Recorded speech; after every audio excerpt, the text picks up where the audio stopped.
Good morning, afternoon, evening. There's something oddly powerful about listening to people at the end of their lives. They don't waste words. They don't try to impress you. They say what they wish they had known with raw honesty and zero sugarcoating. Today, I want to share 5 life lessons you rarely hear talked about, but that come straight from the minds and mouths of older people, filtered through the lens of neuroscience, behavioral psychology, and lived experience. When older people speak about their lives, one of the first things they say, often with a look of disbelief, is this: it all went by so fast. Not as a metaphor, but as a literal experience. From a scientific perspective, they're right. The brain perceives time not as a fixed reality, but as a construction based on novelty and memory density. When you're young, everything is new. The brain is constantly forming fresh neural pathways. That novelty stretches time. As routines set in and days become repetitive, your brain encodes fewer unique moments. Time feels like it speeds up because neurologically it does. But the deeper truth hiding underneath this isn't just that time feels faster. It's that time is the only truly non-renewable resource. You can earn back money. You can recover from mistakes. You can even rebuild relationships. But you cannot manufacture more time. Once spent, it's gone permanently. And yet, most people trade their time cheaply. They give it away to distractions, people they don't respect, habits that don't serve them, and decisions made on autopilot. They assume more time will come. It won't. It's not a loop. It's a fuse. Burning down quietly, invisibly, whether you're paying attention or not. The tragedy is that we often don't start valuing time until it's almost over. That's what older people try to warn us about, not in theory, but from the lived experience of watching their own years evaporate. They say, I thought I had more. I didn't realize those moments were the good ones, or I should have been more intentional. And there's real neuroscience to back this up. When you live reactively, always responding, always chasing, you condition your nervous system to survive, not to create. You live in fight or flight mode, not reflection. So the choice we face isn't about controlling time. That's impossible. The choice is about attention, about awareness. You can't slow down time, but you can fill it deliberately, meaningfully. And that doesn't require some grand life overhaul. It just means asking yourself more often, is this how I want to spend what I can never get back? Because one day, the only thing left will be how you spent your time. And you won't care how busy you were. You'll care how alive you were. There's a strange illusion built into the human brain. It treats time as if it's infinite, especially when you're young.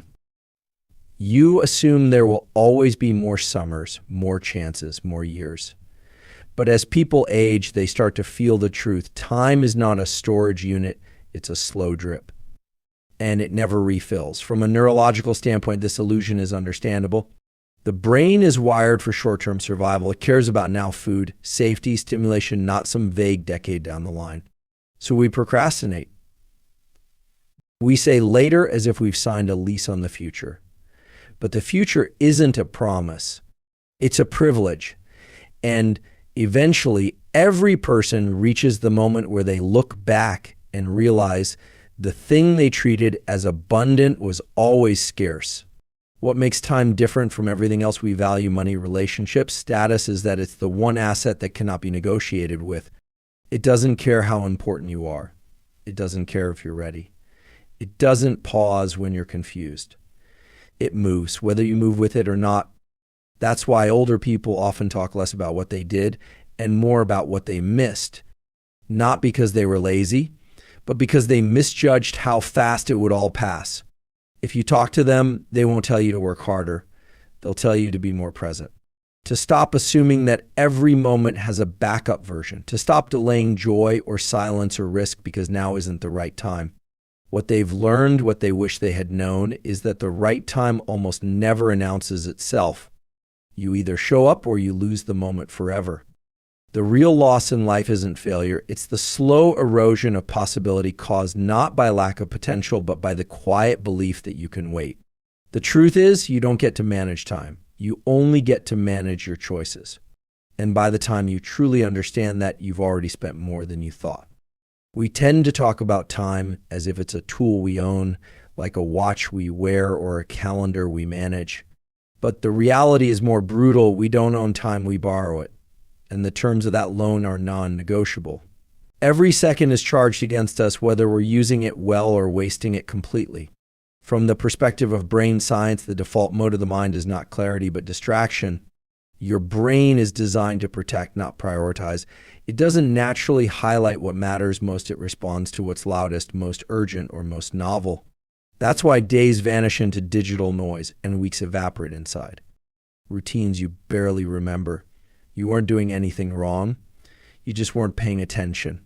And time doesn't care whether you were mindful or not. It's gone either way. Older people often speak about time with a mixture of reverence and regret. Not because they're nostalgic, but because they've learned usually too late that you can't recover what you ignored. You can't relive a quiet morning with someone you loved. You can't stretch a moment that's already passed. They don't wish they had more excitement. They wish they had more presence, that they hadn't rushed through life trying to get somewhere only to realize the somewhere wasn't the point at all. It's tempting to think that time is something that will always make room for you, that there will always be more time to say what you mean, to chase what excites you, to be who you actually are. But that's a dangerous assumption. The human brain adapts to delay. We get used to postponing. And by the time we're ready to stop, often we've trained ourselves into a pattern of waiting that's hard to break. So the deeper truth is this: time doesn't need your permission to move. It just moves. You don't get to choose how much of it you have left. You only get to decide what you'll do with what's right in front of you. And the cost of forgetting that even for a day is often a life filled with moments you only realize mattered after they're gone. There's a subtle trick the mind plays on us. It convinces us that the future is this vast, open space waiting patiently for us to arrive. But if you look at the lives of older people, you realize that the future was never waiting.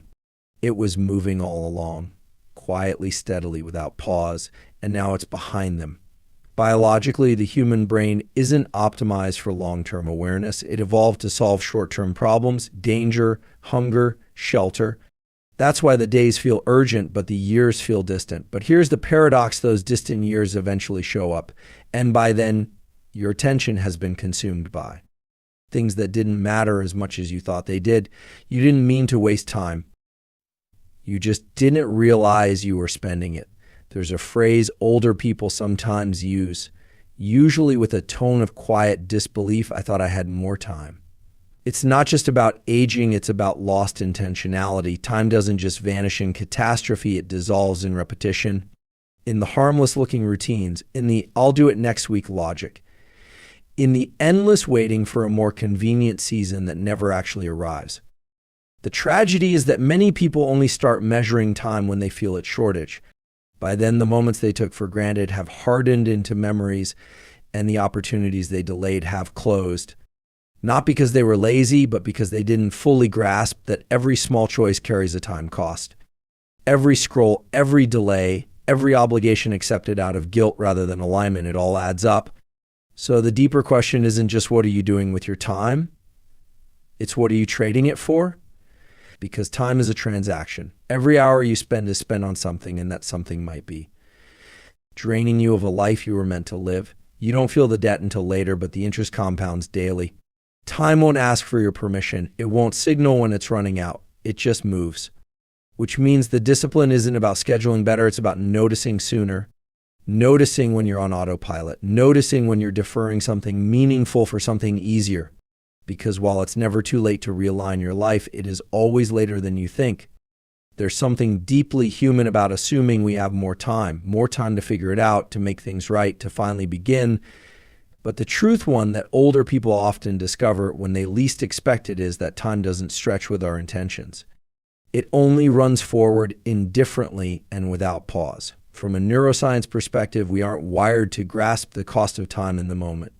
The prefrontal cortex, the part of the brain responsible for future planning, develops slowly and remains vulnerable to distraction even in adulthood.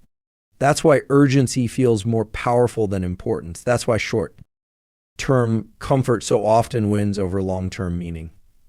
You don't notice time slipping away because your brain is focused on solving immediate problems. Until one day there are no more problems to solve and you realize you missed the living part entirely. Older people often talk about the years like they were pages turning in a book they didn't know they were writing. They say things like, "It feels like I blinked," or "I thought I had forever," not because they didn't value life, but because they assumed they could start valuing it later. But there is no later that guarantees clarity. There is only now and what you decide to notice inside it. Time doesn't make announcements. It doesn't tell you this is the last time you'll see that person, or this is the last walk you'll take without pain, or this is the final normal day before everything changes. It just passes, quietly, casually, completely. And often we only realize something was meaningful when we can no longer return to it. The real pain isn't that time moves. The pain is that we don't move with it. We delay. We overthink. We distract ourselves into numbness. But every delay has a cost, and every cost compounds invisibly. That's why the regrets that linger most aren't about what people did, but what they never made time for. And that's the core truth. You will never have more time than you do right now. The future is not a storage unit for your potential. The present is the only place you can act, love, rest, risk, or begin. If you treat it casually, it will disappear quietly. If you treat it with urgency, not stress, but purpose, it becomes the raw material of a life you won't have to look back on with apology. Because once time is gone, it doesn't offer refunds, only reflection. So if there's one thread that runs through everything we've explored through the science, the stories, and the regrets, it's this: life is shorter than we think and more fragile than we admit. Time doesn't wait. Emotions don't define you. Loneliness isn't just about being alone. It's about being disconnected. Talent might open a door, but consistency is what keeps it open. And when it's all said and done, regret doesn't come from what you failed at. It comes from what you were too afraid, too distracted, or too delayed to try. These lessons aren't warnings. They're invitations. They're what people at the end of their lives wish they could go back and tell their younger selves, not because they want to rewrite their past, but because they want you to write yours with more clarity, more presence, and more courage. So if you've been waiting for the right time, the perfect moment, the ideal version of yourself, stop. The most honest advice from people who've already lived it is this: don't wait. Start now, not because it's easy, but because it matters. Time is running out, and that's exactly why your life is worth living fully right here, right now. Thank you.